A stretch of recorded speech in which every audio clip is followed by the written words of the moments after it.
Hello, magical people. My name is Lumenyxx, and thank you so much for being here with me today. This is not going to be a video with readings, but instead is just going to be my attempt to share some thoughts I've been having of late on the topic of gratitude. Now, for the collective, as well as for myself personally, the last few years have been really challenging. There's been a lot of change. There's been a lot of loss.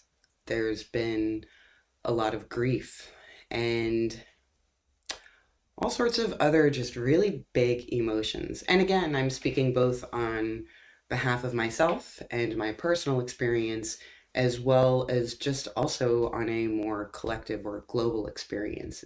I think that we've all seen a lot of shifting. And when I was in the hardest parts of the grief, I can't remember where this came from, but it was a suggestion came to me to just try and find at least one or two things that were very concrete rather than abstract to be grateful for every day. And that, I think, in some ways really saw me through. And sometimes it was something as, small as I'm grateful for this pillow under my head while I weep and cry and experience all of the feelings that had to be experienced. And sometimes it was a lot bigger than that. But I think one of the things I've been kind of thinking about lately is that as I've sort of 3 years out from my personal really devastating experiences, I do feel a returning to myself in a way. And I feel as though the majority of the grief bubbles have been experienced, which I am sure they will come back because that is the nature of things. But because I didn't repress them and let myself have those feelings, I'm never going to have them again in quite the same way. So that's good because that was pretty awful. But, as I've moved further and further away from that particular dark and troubling time for myself, um, I'm finding, yeah, like a returning to a sense of a lightness of being in a way. And it's not all of the time because life is, has all of the struggles that one would expect life would have. But it is a relief that it has at least started to return to me. And so that concept of gratitude is coming up again in a couple of ways. One, I'm grateful that that part of me wasn't drowned by the ocean of grief and sorrow and loss and anger and all of the things. And that, in fact, that part of me is still a resident of the Council of Self, which is how I kind of which is how I kind of refer to my internal state of being and the various aspects of it.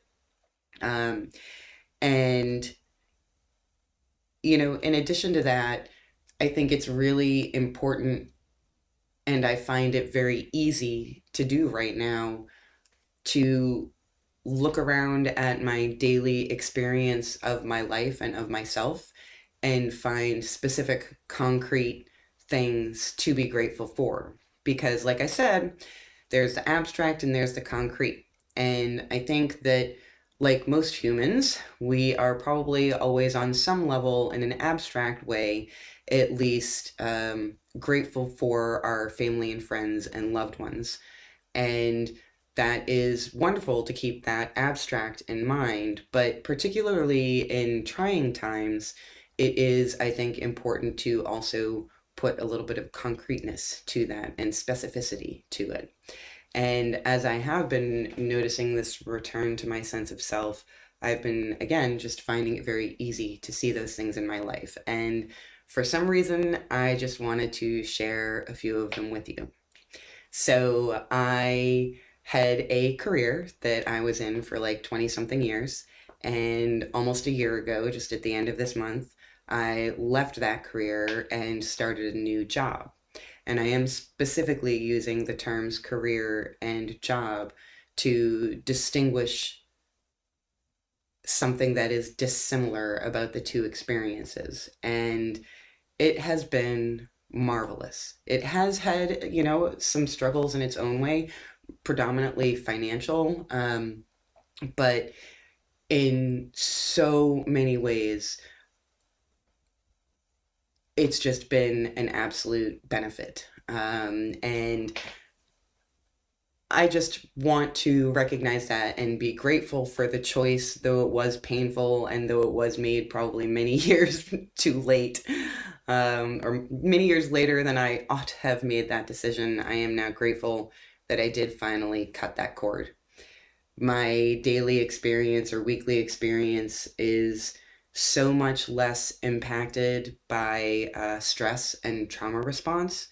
And as I've gotten further and further away from the way it used to be, just the difference is just unbelievable. And so I'm grateful to myself for that decision.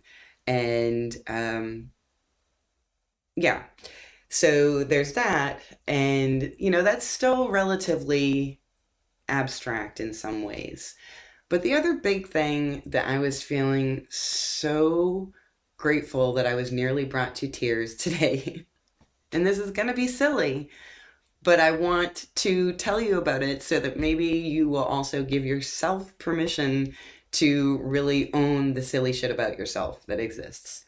But as you know, if you've watched pretty much more than one of my videos, you're probably aware of the fact that I love the squirrels that come and visit my yard. It's not like a lifelong fascination I've had with squirrels. It's something that was just born out of being here, and they showed up and I started to learn about them and really enjoy them. And I've been renting this place for like a decade now. And so there are some that I've been seeing for a while. And, some of them, I lost two of my closest buddies in 2023, and that was really tough. I was really sad that happened, even though I knew the inevitability of it. But the last few days here in Portland, we have had some just uncharacteristically cold and vicious weather. So I've been especially concerned for two squirrels in particular, and they are my two disabled squirrels. There is Sir Wally the Brave, who I've been seeing him for a couple of years, and he, I think, probably either fell out of a tree or had a near miss with a car and suffered what appears to be some sort of neurological um, injury that impacts his balance. And like I said, I've been seeing him for a couple of years. This guy is a little survivor, and I hadn't seen him for like a week before the weather got yucky, and I just saw him. He just popped back up, and I think I literally said out loud, "Oh, Wally, he lives." I was just so happy and grateful for that. Although he is looking a little rough. So the weather's supposed to break tomorrow, so hopefully it'll get a little bit easier for everybody. And then the other one is Lady Wilhelmina Equinox, and she has only one eye, which is how she earned the surname of Equinox. And I also hadn't seen her for about a week or so before the storm.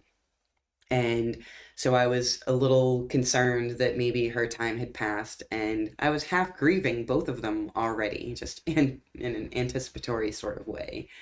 And yeah, so that is just something that I am grateful for, is that these two little squirrels that I feed and watch and interact with a little bit um, are both still around, that they both survived the challenge that life kind of threw at us all.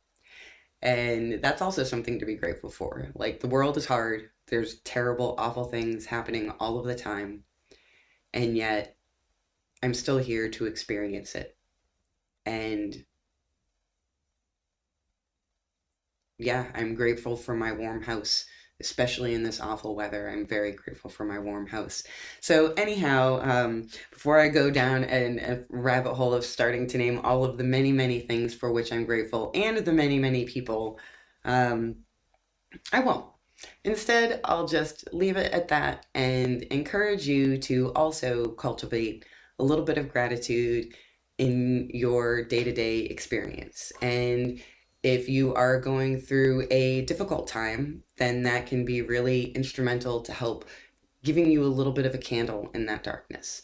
And if you are not going through a difficult time, then now is the time to start storing those things up so that when you need them, you can recall them and tune back into that sense of gratitude. And again, light your own way through the darkness.